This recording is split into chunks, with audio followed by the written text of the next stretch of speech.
Hello YouTube. Well, welcome back to my channel. It's Dianne O, and I am back from a very long hiatus. Yeah, and I'm pretty sure you're like, Dianne, where were you? I was doing a lot of things, going through a lot of things, handling a lot of things. And I'm just gonna tell you guys what those things were in this video, so just watch, and hopefully if you like what you hear at the end of this video, you'll subscribe, comment, like, subscribe, CLS life, okay? So yeah, let's just get it going.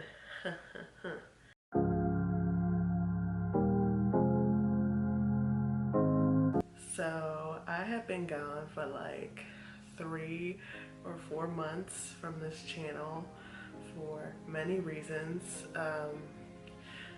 I'm just gonna be upfront. I needed to get my life together and just figure out what, who, what, where, when, and why. Just get it together. And I'm very upfront and candid about my mental health situations and adjusting to life on the mainland and all that kind of stuff. But I just really felt like it was about to get ugly, and it was, instead of being helpful and something that you could relate to, and there we go, relatable is the word, helpful and relatable, it was going to be triggering and messy and bad. It was just in addition, YouTube was kind of like an addiction. So when I wasn't filming and not uploading, I was watching for research. And when I would watch for research, I would just binge watch for hours and hours and hours and just sit and just kind of dissociate from life. And it was just not healthy at some point. And I did kind of a week with no social media, and I was recording that because I was oh, it's gonna be a challenge, and I'll record it and upload it. And then afterwards I was I should probably just step back and see what I want to do with myself. One of the big reasons, we all knew I was depressed before.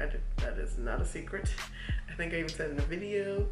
But one of the reasons I was depressed was because I felt less independent, there we go. I felt less independent, being out here, and first of all, being without my friends. That was I don't think people understand how close me and my friends are. We're this, we call each other, I think at some point we called each other's mom's mom, that type of thing. And we've been through so much together, and it felt like I'm just out here up the creek without a paddle type of thing. So yeah, that was a little bit sad. And then in Hawaii, even if I wasn't hanging out with my friends, I could just kind of go anywhere. The bus system in Hawaii is really great. You can pretty much get anywhere using the bus. But here, there's bus stops are few and far between, and it'll take so long because everything's so far, and it just so yeah, I felt I've had to rely on my parents and my family, and I just wasn't in a good place. It was just not fun. And then a little bit after that, well, pretty much, if I'm being honest, I just kind of wasn't within myself for 6 months. I'm gonna be super duper honest and be after my birthday in January, I kind of don't remember anything until July. So I was just very much out of it. And maybe it's because I did the same things over and over again, but I was just not here. So I just kind of just don't know what I was doing. It was probably something close to nothing but different than the day before. Song lyric. Anyways, but everything kind of changed in June, July, and I didn't want to seem manically happy about it, oh my goodness, this is going on, oh my gosh, and have people be okay, is she okay, type of thing. I just kind of wanted to wait until things stopped going from like shit to great to shit to great. It just kind of evened out. So maybe I could retrospectively talk about things. And so yeah, I was really worried that I had learned Korean for the past 4 years and I wasn't gonna be able to do it. And through divine intervention, I don't even know if it's intervention, divine timing, I found a Korean service at my church. So now every Sunday, at least every Sunday, I get to speak Korean and listen to Korean and be around Korean people and eat Korean food, and it's just like kind of like a piece of home for me here. And even though I'm not from Korea, like, you don't understand how much Korean like culture was in my everyday life back in Hawaii. Then in addition to that, like, I started getting back to things that I actually love doing, and I started doing art. I'm doing some commissions. I can like show like a little sneak peek of something that I'm working on, and I will eventually show you guys the finished product. But I also kind of got real with myself about like my channel, and I just didn't like what I was doing. And the whole thing is that you guys can tell when I'm not doing something that I like you guys can see the complacency and all that kind of stuff.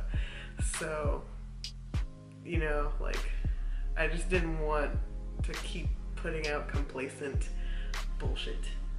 And that's probably why I didn't like any of the videos I recorded, just because they weren't anything that I wanted to do.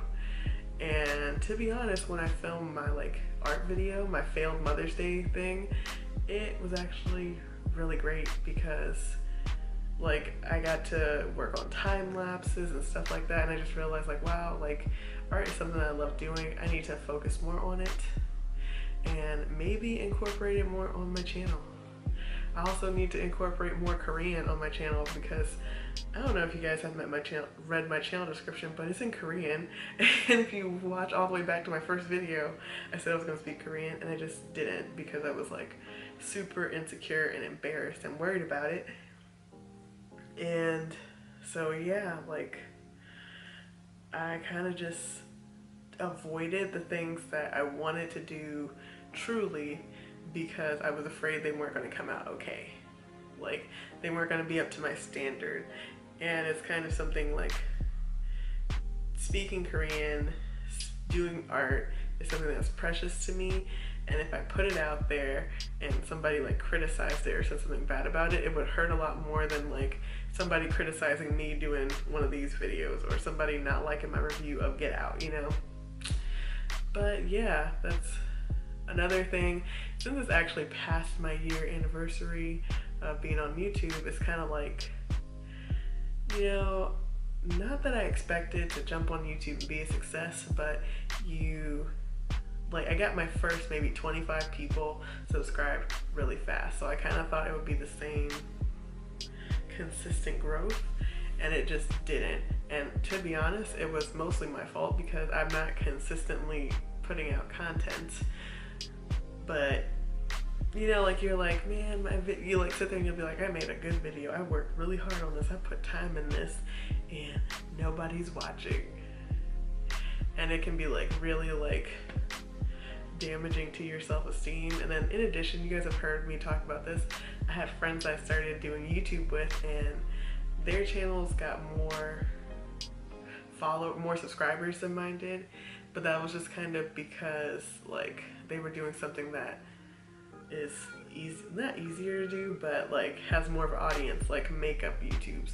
I am subscribed to a bunch of makeup YouTubes and I don't even wear makeup. So it's like one of those things where it's like, if I did makeup, I would have more subscribers, but I've just been trying to find my niche. So once I find it though, once I get in the vein, everything will just come together. But on this channel, it's gonna be a lot more art. I have some commissions to get done. I have some giveaway prizes to send out. So you will be seeing me pop up in your inbox soon. And yeah, so be ready. After I get these commissions done, I will be focusing on this channel, even when I'm working, because I have to get a job, like a real job. Commissions don't pay the bills, okay? And I have bills, so Also, you know, look, my hair's growing out. Like this, you can't see it from here. From here, it looks like I have like the same amount of hair I always have, but it's in the back. Yeah, in the back. Look at me, my hair grew out, yay. Anyways, I have to record another video before my face hurts. It's for like a private project, so like you won't see it, but I will see you guys around, hopefully soon. Bye-bye, aloha.